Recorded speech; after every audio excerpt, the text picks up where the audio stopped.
अबे गेला गेला गेला अबे गेला ट्रॅक्टर सायलेन्सर मध्ये हवा फेकते गेला घसला अबे मेला अबे गेला बे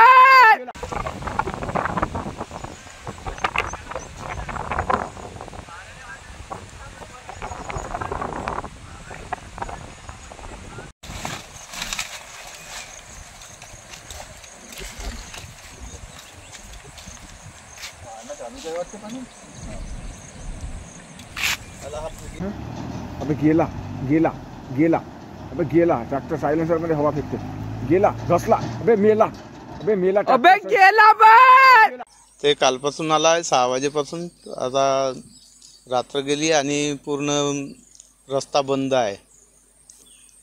इथून पुराळा ढेमरीणटोला मुरपार तिकडं बिज्जेपारपासून हा रोड चालते। हा संपर्क तुटला आहे। खूप त्रास होत आहे जाण्या येण्याच्या मार्गाला आणि हा रस्ता खूप लांब आहे ना, सालेकसापर्यंत जाते। तिकडून तर 30 किलोमीटर फिरून जावं लागते। एबीपी माझा, उघडा डोळे बघा नीट।